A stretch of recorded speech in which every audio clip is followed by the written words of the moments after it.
There will be spoilers ahead for Love, Death, and Robots Volume 1. I wanted to talk about the facts that I love about Love, Death, and Robots Volume 1. And that's probably as much of an introduction as we need. In Love, Death, and Robots, every episode begins with 3 symbols that relate to the story being told. For example, 3 Robots starts with the symbols of Xbot 4000's head with one eye missing, the tour guide / picture taking robot, and this really appetizing hamburger. Zima Blue has 3 iconic blue squares or pool tiles that appeared in the center of Zima's murals. Except in this case, they're not blue because, it's part of the intro that's black and white, but you get it, you get the point. By the way, it slightly bothers me that they didn't utilize all 3 robots for the 3 symbols at the beginning of this episode, since they already had 2 of the 3 robots. It looks like KVRC got the boot for an expired sandwich. Alright, so get this. Some of the characters in Love, Death, and Robots are voiced by actual robots. In 3 robots, the tour guide robot is voiced by the same synthesized noises that make up an Alexa or a Google Assistant. In the episode when the yogurt took over, the voice of the yogurt is made up of a bunch of talk-to-text speech softwares overlapping each other. Towards the end of the 2000s, David Fincher and Tim Miller were originally going to create a remake of the 1981 animated sci-fi and fantasy anthology film Heavy Metal, in collaboration with Paramount Pictures. However, after a few years, David Fincher was still unable to get funding for the remake. Then out of nowhere, filmmaker Robert Rodriguez acquired the rights to Heavy Metal. Fast forward to 2016, when Tim Miller did a thing. That thing being making a really good movie called Deadpool, a superhero comedy that was very well received by the audiences. According to Tim Miller, after the success of Deadpool, Miller received a call from Fincher. In an interview with Observer, Miller claimed Fincher said something like this to him: "So we're going to use your newfound popularity to get our anthology movie made." And then literally 2 weeks after that, he said,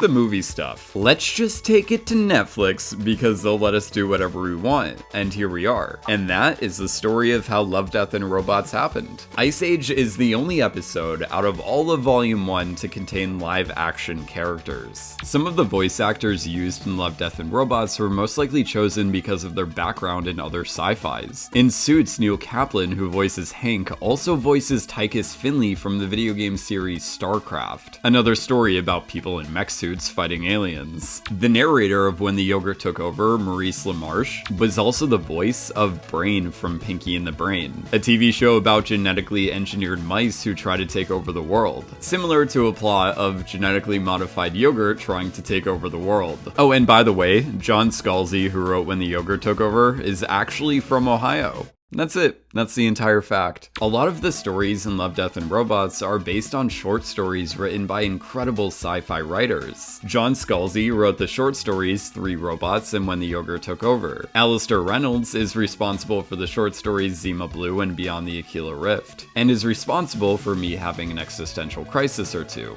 Or 9. Joe R. Lansdale wrote the short stories Fish Night and The Dump. Marco Cluse wrote the short stories that Lucky 13 and Shapeshifters are based on. The short story Secret War was written by David W. Amendola. Michael Swanwick wrote the short story the episode Ice Age is based on. Claudine Griggs wrote the short story Helping Hand. Peter F. Hamilton wrote the short story For Sunny's Edge. And lastly, Ken Liu wrote the short story Good Hunting. The story Shapeshifters is based on is actually called On the Use of Shapeshifters in Warfare. But other than that, every other episode kept the name of the original short story. Oh my gosh, how many times did I just say short story? Oh, and bonus fact, there will be a Love, Death, and Robots Volume 2 this month, as in the month of May 2021. And there will be a Love, Death, and Robots Volume 3 in 2022. So subscribe if you also love Love, Death, and Robots and want to see more videos like this. Thanks for watching.